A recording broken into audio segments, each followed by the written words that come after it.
अस्सलाम वालेकुम। मेरा नाम है नैयर अब्बास और आप देख रहे हैं डीके मैथमेटिक्स। आज हम करेंगे डोमेन और रेंज कि हम किसी भी फंक्शन की डोमेन और रेंज को कैसे निकाल सकते हैं और उसके साथ साथ उन फंक्शंस को सम करें, प्रोडक्ट करें या फिर डिवाइड करें और उसके बाद उनकी रेंज क्या हो सकती है। इसके लिए जो बुक हम यूज करेंगे वो है जी थॉमस कैलकुलस की, चैप्टर 1 है फंक्शन वाला, एक्सरसाइज 1.2। क्वेश्चन नंबर है जी 1, f of x is equal to x and g of x is equal to square root x minus 1। पहले हम इस फंक्शन की डोमेन निकालेंगे, फिर इसकी निकालेंगे, उसके बाद हम इनके सम की, इनके प्रोडक्ट की डोमेन और रेंज को निकालेंगे।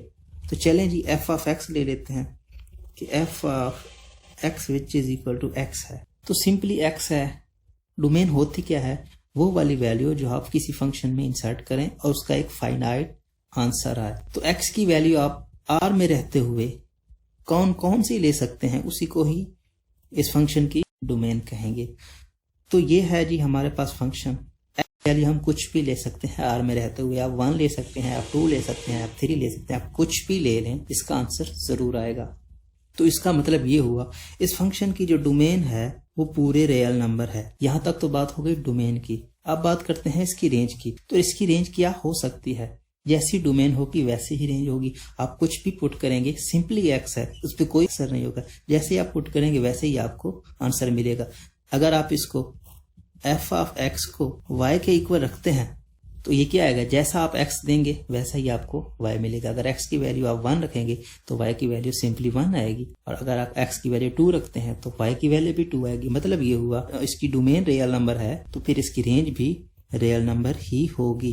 यहां तक तो हमने f ऑफ x की बात की। अब बात करते हैं g ऑफ x की। तो ये है हमारे पास g ऑफ x। तो g ऑफ x में हमने देखना है कि इसकी डोमेन क्या है और इसकी रेंज क्या है। ये है स्क्वायर रूट। अगर स्क्वायर रूट के अंदर कोई भी नेगेटिव नंबर आएगा तो वो कम्प्लेक्स नंबर में जाएगा। हम जानते हैं कि -1 का square root which is equal to iota होता है। तो अगर इस फंक्शन का जो आंसर है x-1 का आंसर नेगेटिव आता है तो फिर ये आयोटा में जाएगा। आयोटा में जाएगा, आयोटा किसका मेंबर है, एक कम्प्लेक्स नंबर का मेंबर है। तो इस वजह से ये कम्प्लेक्स नंबर में जाएगा। तो कम्प्लेक्स नंबर में हमें आंसर चाहिए रियल नंबर में, तो ये कम्प्लेक्स में जा रहा है। हमने वो वाली कंडीशन निकाल देनी है जिस वजह से इसके नेगेटिव आ रहे हैं और नेगेटिव की वजह से ये कम्प्लेक्स में जा रहा है। हमने सिर्फ और सिर्फ रियल नंबर में रहना है। तो अगर हम इस पर कंडीशन लगा दें, x-1 को greater than and equal to 0 कर दें, इसको अगर ग्रेटर देन इक्वल टू 0 करें तो इसका आंसर हमेशा पॉजिटिव आएगा, और पॉजिटिव की वजह से पॉजिटिव का स्क्वायर रूट पॉजिटिव होगा, तो हमें आंसर भी एक रियल नंबर ही मिलेगा। तो इस वजह से हम x की वैल्यू को अगर निकालना चाहें तो x is greater than and equal to 1। तो यही आपकी डोमेन है। इसको आप इस फॉर्म में भी लिख सकते हैं, 1 से बड़ा तो 1 को शामिल करें और इन्फिनिटी तक ले जाएं। ये आपकी डोमेन है। अब बात करते हैं इसकी रेंज की। तो इस फंक्शन की रेंज क्या हो सकती है। जब आप 1 से बड़ी लेंगे तो 1 सबसे पहले आप 1 लेते हैं तो 0 होगा। 2 लेते हैं तो square root 2 - 1 which is equal to 1। 1 का स्क्वायर रूट जो होता है वो 1 ही होता है। अब 2 लेते हैं, आप 3 लेते हैं तो आपका आंसर हमेशा पॉजिटिव आएगा। मतलब जैसे जैसे आप x की वैल्यूज को बढ़ाते जाएंगे आपका आंसर बढ़ता जाएगा। उसका स्क्वायर रूट है तो वो भी पॉजिटिव ही आएगा। जैसे हम x की वैल्यूज को इन्फिनिटी तक ले जाएंगे हमारे पास y की वैल्यू भी इन्फिनिटी तक जाएंगी। तो मतलब ये हुआ कि इसकी रेंज क्या होगी। सबसे पहले क्या आया, 1 को पुट करने से 0, तो 0 को शामिल करेंगे क्योंकि 1 शामिल है। तो 0 से लेकर इन्फिनिटी तक ये आपकी इस फंक्शन की रेंज है। अब बात करते हैं f+g की। तो f+g की हमने डोमेन और रेंज को निकालना है। तो ये दो फंक्शन आपस में ऐड हो रही है। तो जब फंक्शंस ऐड हो रहे हों तो उसके लिए हमारे पास जो रूल होता है, इन दोनों फंक्शंस की डोमेन का इंटरसेक्शन ले लें और वो पूरे फंक्शन की डोमेन बन जाएगी। तो हमने x की भी डोमेन को निकाला है और उसके साथ साथ हमने स्क्वायर रूट x-1 की भी डोमेन को निकाला है। तो इस पूरे फंक्शन की डोमेन क्या होगी जी, तो इसकी जो डोमेन निकाली है वो हमने पूरी रियल लाइन मतलब रियल नंबर। उसके बाद प्लस है तो मैंने आपको कहा है कि इंटरसेक्शन लगाएंगे, क्योंकि जब प्लस हो रहे हों या फिर मल्टीप्लाई हो रहे हों उनका जो रूल होता है उन दोनों के फंक्शंस की डोमेन का इंटरसेक्शन, तो ये होगा 1 से इन्फिनिटी। तो जैसे मैंने आपको कहा है कि सम और प्रोडक्ट दोनों के लिए यही रूल है, तो मतलब ये हुआ f.g की भी यही डोमेन होगी, सेम यही डोमेन, क्योंकि इसमें भी यही रूल इस्तेमाल होने वाला है। अब अगले क्वेश्चन में हम देखेंगे। सबसे पहले हम देख लेते हैं कि इस इंटरसेक्शन का आंसर क्या आता है। ये है हमारे पास रियल लाइन। यहाँ नेगेटिव इन्फिनिटी, यहाँ पॉजिटिव इन्फिनिटी और यहाँ कहीं पे 1। तो जो x वाला फंक्शन है वो हमें कहता है कि आप पूरी रियल लाइन को बतौर ए डोमेन ले सकते हैं, और जो फंक्शन है स्क्वायर रूट वाला वो कहता है कि 1 से लेकर आप इन्फिनिटी तक जा सकते हैं, इसकी डोमेन को ले सकते हैं। और इस फंक्शन में हमें क्या चाहिए, हमें चाहिए इन दोनों का इंटरसेक्शन। इंटरसेक्शन मतलब कॉमन पार्ट, तो कॉमन पार्ट इसका ये है। तो इसकी डोमेन क्या हो गई जी, इसकी डोमेन हो गई 1 से इन्फिनिटी तक। इन्फिनिटी शामिल नहीं है लेकिन 1 शामिल है। तो ये आपकी डोमेन हो गई f प्लस जी की। अब हम बात करते हैं f प्लस जी की रेंज की। तो हमें 1 से इन्फिनिटी तक को नंबर को पुट करना है और देखना है कि आंसर क्या क्या आ सकता है। तो देखें जी, ये हमारे पास है फंक्शन, हमने 1 लेना है तो 1 को पुट करेंगे 1 प्लस स्क्वायर रूट 1 माइनस 1, ये तो 0 हो जाएगा। 1 plus 0 which is equal to 1। मतलब आपने x की वैल्यू को 1 लिया, फंक्शन की वैल्यू आपके पास भी 1 आई। 1 को पुट करें, ये 1 रहेगा लेकिन ये तो 0 होगा, ये तो 1 ही रहेगा। उसके बाद आप 2 को पुट करें, 2 को पुट करें, फंक्शन की वैल्यू क्या आती है 2 minus 1 which is equal to 1। 1 का स्क्वायर रूट 1 होगा, तो 2 plus 1 which is equal to 3। तो ये भी हमेशा पॉजिटिव आएगा, ये भी हमेशा पॉजिटिव आएगा। तो जैसे आप x की वैल्यू की इंक्रीज करते जाएंगे आपके पास फंक्शन की वैल्यू खुद ब खुद इंक्रीज होती जाएगी। तो मतलब ये हुआ कि इस फंक्शन की रेंज होगी, सबसे पहले हमारे पास 1 आई है, उसके बाद इन्फिनिटी, मतलब 1 से लेकर इन्फिनिटी तक इसकी रेंज होगी। फंक्शन की डोमेन भी यही और फंक्शन की रेंज भी यही। अब बात कर लेते हैं इसके प्रोडक्ट की। तो f dot g which is equal to x dot x minus 1। तो जैसे मैंने आपको कहा है कि सम हो या फिर प्रोडक्ट हो, इनका जो रूल होता है इनकी डोमेन का इंटरसेक्शन ले लें और वही आपकी डोमेन होती है f डॉट जी की। तो इसकी डोमेन क्या होगी f डॉट जी की क्या होगी, हमने पहले निकाली है 1 से इन्फिनिटी, 1 शामिल होगा, इन्फिनिटी शामिल नहीं होगी। अब बात कर लेते हैं इसकी रेंज की। तो रेंज क्या हो सकती है, ये हमारे पास है फंक्शन, इसकी हमने रेंज लेनी है, लेकिन हमारे पास डोमेन ये है 1 से इन्फिनिटी तक पुट कर सकते हैं। तो 1 यहाँ डालें, 1 minus 1 which is equal to 0, ये फैक्टर 0 हुआ, ये 1 है, 0 का स्क्वायर रूट 0 होगा, ये सारे को 0 कर देगा। मतलब ये हुआ आपने 1 इंसर्ट किया, आपका आंसर 0 आया। 2 तो ये भी हमेशा से पॉजिटिव आएगा क्योंकि हमने लिए नंबर पॉजिटिव हैं, इसको वो ही नंबर लिए हैं जो इसका आंसर पॉजिटिव देते हैं, और ये भी पॉजिटिव है तो पॉजिटिव का मल्टीप्लाई भी पॉजिटिव होगा। जैसे आप x को इंक्रीज करते जाएंगे आपके पास फंक्शन की वैल्यू खुद ब खुद इंक्रीज करती जाए। तो मतलब ये हुआ इस फंक्शन की f डॉट जी की जो रेंज होगी वो क्या होगी, वो कहां से शुरू हुई, 0 से शुरू हुई और बढ़ती चली गई इन्फिनिटी तक। 0 शामिल करना है क्योंकि हमने 1 को शामिल किया हुआ है। तो ये आपकी रेंज हो गई। अब बात कर लेते हैं क्वेश्चन नंबर 3 की। इसमें आपने f और g की डोमेन और रेंज के साथ साथ f over g and g over f की डोमेन और रेंज को निकालना है। लेकिन इससे पहले क्वेश्चन नंबर 2 के बारे में बताता चलूं कि ये क्वेश्चन नंबर 2 है, इसमें है g square root x plus 1 और dot square root x minus 1। तो इसकी जब आपने डोमेन और रेंज को निकालना है तो आप ऐसा नहीं करेंगे कि स्क्वायर रूट को सेम रख दिया और x स्क्वायर माइनस 1 और फिर इसकी डोमेन और रेंज निकालेंगे, ऐसा आप नहीं करेंगे। ऐसा करेंगे तो आपका क्वेश्चन गलत हो जाएगा। आपने इसकी डोमेन और इसकी डोमेन का इंटरसेक्शन लेना है, तभी इस क्वेश्चन को सॉल्व करना है। अगर आप इसको इस फॉर्म में कन्वर्ट करते हैं और यहाँ पर आप देखते हैं कि इसकी डोमेन क्या होगी, तो ये आपका क्वेश्चन गलत हो जाएगा। इसको हमेशा से याद रखना है। जब दो फंक्शन ऐड हो रहे हों या फिर मल्टीप्लाई हो रहे हो, उनकी आपको डोमेन और रेंज को बताना है। तो आप ऐसा नहीं करेंगे कि इन दोनों को आपस में पहले मल्टीप्लाई कर दें फिर उसकी डोमेन और रेंज को निकालेंगे। ठीक है, इस बात को याद रखना। अब आते हैं अपने क्वेश्चन की तरफ। तो ये है हमारा क्वेश्चन, इसकी हमने डोमेन और रेंज निकालनी है। तो सबसे पहले तो हम f ऑफ x की ही बात कर लेते हैं जो 2 के इक्वल है। तो ये कांस्टेंट नंबर आ रहा है, मतलब ये हुआ कि आप x की कोई भी वैल्यू देंगे आपको सिर्फ 2 ही मिलेगा, 2 के अलावा कुछ नहीं मिलेगा। तो मतलब ये हुआ कि इस फंक्शन की जो डोमेन होगी वो पूरे रियल नंबर होगी, क्योंकि आप कुछ भी देंगे आपका आंसर मिल रहा है। इसका मतलब ये हुआ कि आप 2 दें, 3 दें, 4 दें, 6 दें, कुछ भी दें, फंक्शन को x की वैल्यू आपको 2 ही मिलेगा। तो मतलब ये हुआ इसकी जो डोमेन है वो पूरी रियल लाइन है।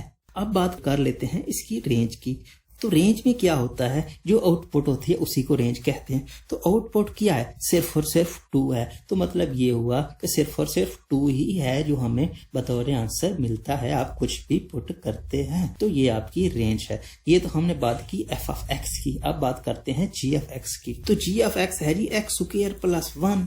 तो यहाँ देखनी है इसकी डोमेन क्या होगी। ये सिंपल फंक्शन है, ये क्वाड्रेटिक फंक्शन है, आप इसमें कुछ भी वैल्यू दे सकते हैं, आपको मसला नहीं आएगा। आप पूरी रियल लाइन में से कोई भी नंबर उठा लें, कोई भी, तो आपको आंसर मिलता है। नेगेटिव उठाएं तब भी, पॉजिटिव उठाएं तब भी। तो मतलब ये हुआ कि इस फंक्शन की जो डोमेन है वो पूरी रियल लाइन है, पूरा रियल नंबर है।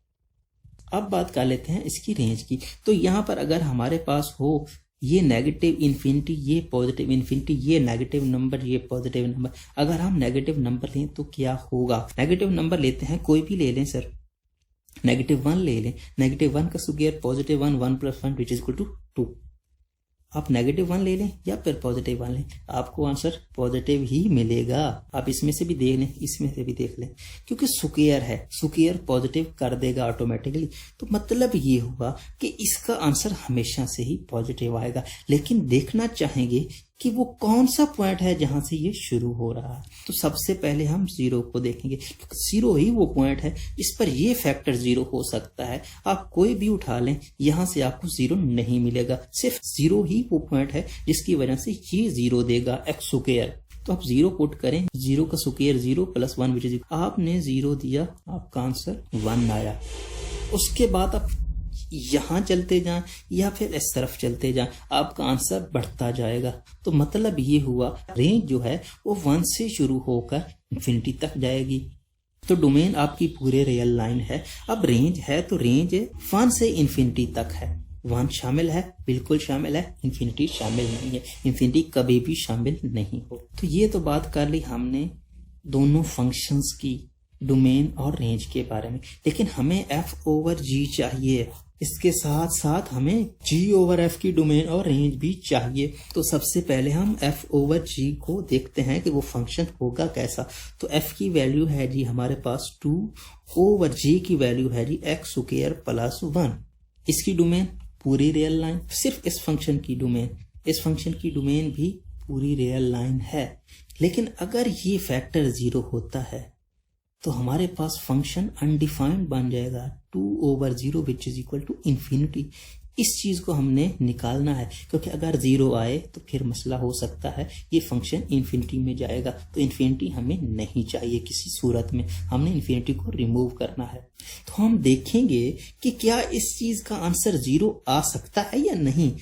ये तो हमने देख लिया कि अगर 0 आता है तब ये मसला बनता है, लेकिन इस फैक्टर की वैल्यू 0 आ सकती है या नहीं, इस बात को भी तो देखना है ना। तो इसकी रेंज क्या है, 1 से इन्फिनिटी तक है। तो मतलब 0 तो कभी आ ही नहीं सकता। अगर आप ऐसे ना समझें तो इसको 0 को रख लें, x + 1 which is equal to 0। यहां से आप अगर x की वैल्यू को निकालने की कोशिश करेंगे तो ये क्या होगा, -1। तो स्क्वायर को कैंसिल करेंगे स्क्वायर रूट की मदद से, तो ये हो जाएगा ±-1, तो which is equal to ± iota. तो ये क्या है, ये कोई रियल नंबर है, ये रियल नंबर नहीं है, ये कम्प्लेक्स नंबर है। मतलब ये हुआ कि अगर आप x को 0 को इक्वल रखें और x की वैल्यू आप निकाल ही नहीं सकते रियल नंबर में रहते हुए, मतलब ये हुआ कि रियल नंबर, कोई रियल नंबर ऐसा है ही नहीं जो इस फंक्शन को 0 के इक्वल बना दे। तो मतलब क्या हुआ, आपकी जो डोमेन है वो पूरी रियल लाइन है इस फैक्टर की, f/g की। तो f/g की डोमेन क्या है जी, वो आपकी पूरी रियल लाइन है। आप कुछ भी पुट कर सकते हैं, आपको आंसर जरूर मिलेगा, लेकिन वो कितना मिलेगा ये बात की बात। अब हम बात कर लेते हैं इसकी रेंज की। तो इसकी रेंज क्या हो सकती है, तो ये तो बिल्कुल सिंपल है, 2 है, कांस्टेंट है, इसका तो कोई मसला ही नहीं है। यहां मसला आ सकता है कि इसकी जो रेंज है, इसकी रेंज कहां तक है हमारे डोमेन में रहते हुए। तो हमारी डोमेन तो है पूरी रियल लाइन, आप कुछ भी पुट कर सकते हैं, हमने निकाली है इस पूरे फैक्टर की डोमेन। अब बात करते हैं इसकी रेंज की। तो रेंज में क्या होगा, हम सबसे पहले इसकी रेंज देखेंगे कि इसकी रेंज क्या है। इसकी रेंज हमने निकाली है, वो है जी 1 से लेकर इन्फिनिटी तक। इसकी रेंज हमने निकाली है सिर्फ और सिर्फ x² + 1 की, इसकी रेंज हमने निकाली है। वो जो है वो है 1 से इन्फिनिटी तक 1 शामिल है, इन्फिनिटी शामिल नहीं है। लेकिन हमें चाहिए 2/x² + 1 की रेंज। तो अगर हम इसको 2/x² + 1 बनाने की कोशिश करें तो कैसे करेंगे? इसका रेसिप्रोकल लेंगे। रेसिप्रोकल में क्या होता है, सबसे छोटी वैल्यू सबसे बड़ी हो जाएगी। अगर हमारे पास 3 है और 3 हम जानते हैं 2 से बड़ा है, लेकिन अगर हम इसको रेसिप्रोकल के फॉर्म में लिखें, अगर 1/3 लिखें और साथ में 1/2 लिखें, तो अब कौन सी वैल्यू बड़ी हो जाएगी? अब ये बड़ी हो जाएगी, क्योंकि इसका आंसर बड़ा है, इसका छोटा है। तो मतलब ये हुआ कि जब हम इसका रेसिप्रोकल करेंगे, ये छोटी वैल्यू है बड़ी हो जाएगी और ये बड़ी है ये छोटी हो जाएगी। तो कैसे? ये देखिए, 2/1 is greater than and equal to 2/x² + 1 is greater than 2/∞। सबको 2 पे डिवाइड किया, 2/1 सिंपली 2 होता है, इसमें तो कोई मसला ही नहीं है। 2/x² + 1 ये हो जाएगा 2/∞। समथिंग ओवर इन्फिनिटी क्या होता है? 0 होता है जी। तो अगर आप सीधा करके लिखें तो क्या होगा, 0 से लेकर 2/x² + 1, यहां भी 1 होना था, 1 की वैल्यू 2 के इक्वल है या फिर 2 से लेस है। तो ये तो बात की आपने f/g की रेंज की, लेकिन इसके साथ हमें g/f की रेंज भी चाहिए थी। तो हम सबसे पहले g/f को लिखते हैं कि वो होगा कैसा। तो g की वैल्यू थी x² + 1 f की वैल्यू थी 2। ये देखें, आप 1/2 ऐसे कर दें और x² + 1, तो x² + 1 की जो डोमेन होगी वही डोमेन g/f की होगी। कैसे? ये 1/2 है, ये तो कांस्टेंट है, इसका तो कोई मसला नहीं है। मसला होता है सिर्फ और सिर्फ वेरिएबल का। तो ये हमारे पास वेरिएबल है, इसका फंक्शन है, तो इसकी जो डोमेन होगी वही हमारे पास फंक्शन की डोमेन होगी g/f की। तो हम लिख देंगे domain g/f which is equal to पूरी रियल लाइन, क्योंकि इसकी डोमेन भी रियल लाइन ही थी। आप कुछ भी पुट करें आपका आंसर जरूर मिलेगा। अब बात करते हैं इसकी रेंज की। तो इसकी रेंज क्या हो सकती है? इसकी रेंज हमने क्या निकाली थी? इस फंक्शन की रेंज क्या है? वो इसके साथ मल्टीप्लाई हो जाएगी, तो ये क्या हो जाएगी? 1/2। तो आप वैसे भी देखना चाहें तो आप सबसे कम वैल्यू आपको 0 पे मिली थी, आपने 0 को पुट किया। 0 को अगर पुट किया तो 0 को स्क्वायर 0 और ये 1, तो ये 1/2 आया। मतलब आपने 0 दिया, आपका आंसर 1/2 आया। तो जैसे जैसे आप वैल्यूज को बढ़ाते जाएंगे आपका आंसर बढ़ता जाएगा। तो मतलब ये हुआ कि इसकी जो रेंज है वो 1/2 से लेकर इन्फिनिटी तक है। 1/2 शामिल है, इन्फिनिटी शामिल नहीं है। ये है g/f की डोमेन और इसके साथ साथ इसकी रेंज। क्वेश्चन नंबर 4 है, वो बिल्कुल सेम है, उसमें किसी तरह का कोई भी मसला नहीं है। g(x) ये है जी, और f(x) बिल्कुल वही कांस्टेंट है, f(x) की वैल्यू 1 है। तो आप इसको आसानी से कर सकते हैं, कोई मसला नहीं है, किसी तरह की कोई भी परेशानी नहीं है। आप इसको आसानी से कर सकते हैं। इसकी डोमेन भी निकाल सकते हैं, इसकी रेंज भी निकाल सकते हैं। इसकी डोमेन ऑल रियल नंबर होगी और इसकी डोमेन, इस पे कंडीशन लगेगी कि x की वैल्यू को 0 या 0 से बड़ा होना चाहिए, क्योंकि वरना तो कम्प्लेक्स नंबर हो जाएगा। इसी तरह से आप इसको कर सकते हैं। उम्मीद करता हूँ आज का वीडियो आपको पसंद आएगा। अगर आपको वीडियो में कोई एक भी पॉइंट अच्छा लगा हो तो प्लीज़ वीडियो को लाइक कर दें और इस वीडियो को अपने दोस्तों के साथ ज़रूर शेयर करें। शेयर करने से आपका क्या जाएगा, लेकिन मुझे भी फ़ायदा हो जाएगा, मुझे भी हेल्प हो जाएगी और अपने दोस्तों को जिनको आप सेंड कर रहे हैं उनका भी फ़ायदा हो जाएगा। Thanks for watching. Allah Hafiz. Subscribe to our channel by clicking the subscribe button. Click the bell button and enjoy the latest uploads from our channel.